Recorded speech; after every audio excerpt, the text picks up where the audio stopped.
Ladies and gentlemen, we got it. Weed is now legal in California. Now,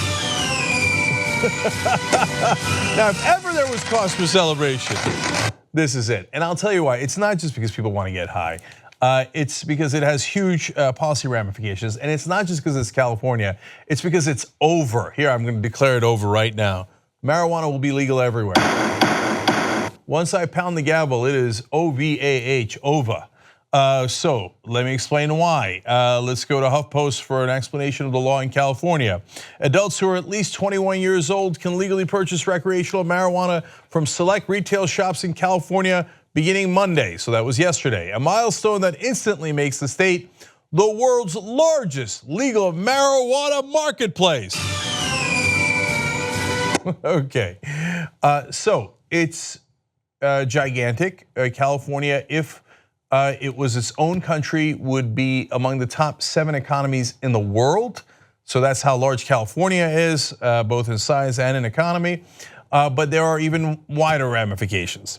The state's new recreational marijuana industry has a projected value of as much as $7 billion, enough to make it the world's largest legal marijuana market, and is predicted to eventually generate $1 billion annually in local and state tax revenue.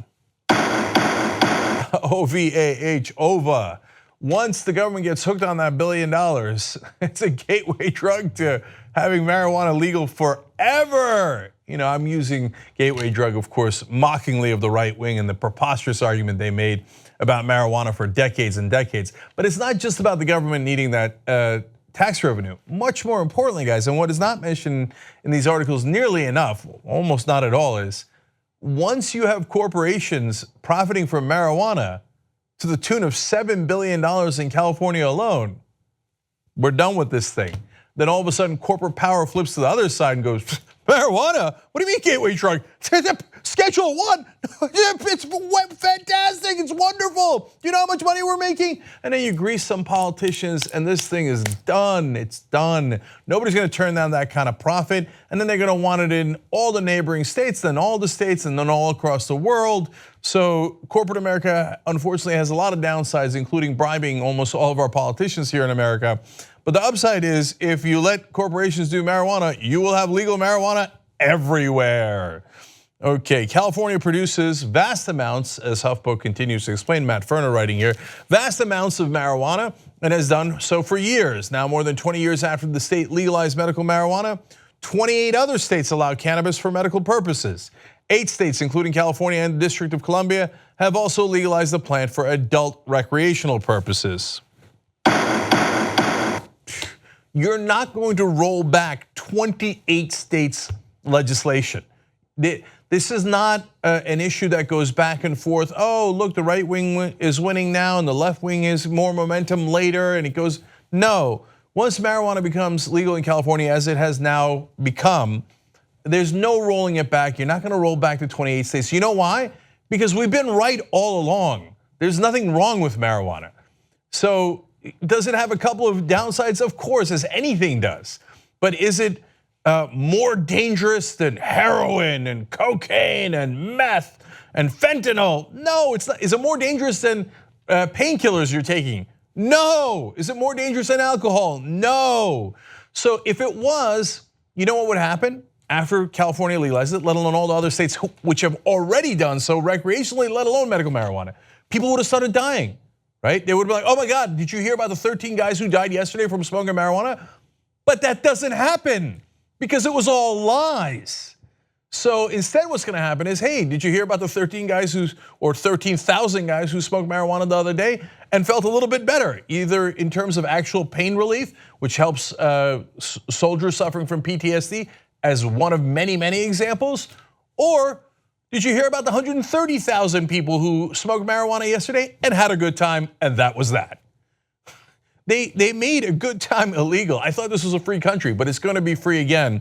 And so this is fantastic news. Now, in California, they went a little farther. Now, why this legislation is actually even better and more progressive than in some of the other states. And honestly, I could have imagined when they started this process. The law goes beyond the regulation and taxation of marijuana and aims to repair damage from the country's failed war on drugs. Individuals with prior marijuana-related convictions that wouldn't have been a crime under the new law or would have resulted in a lesser punishment can petition courts to have their record reclassified or cleared altogether. That is great news. Now remember, one of Richard Nixon's top aides said in the 1990s, yes, we started the war on drugs to go after our political enemies, hippie liberals and black people. He said it, he told you why they did it. Now to free those prisoners that for smoking marijuana, when all of our presidents lately have smoked marijuana, George W. Bush, Barack Obama, Bill Clinton, they've all done it, right? But they never went to prison because they're among the elites. To free those people who are not in the elites, who are imprisoned and arguably enslaved, working for $1 a day at slave wages in some of these prisons, that is a monumental difference maker. It's a great day in America. They should do this all across the country. And they're not done yet. In addition, some local jurisdictions are giving priority or other assistance to marijuana business license applicants previously convicted of low-level marijuana offenses or who come from low-income communities hit hard by harsh drug war policies.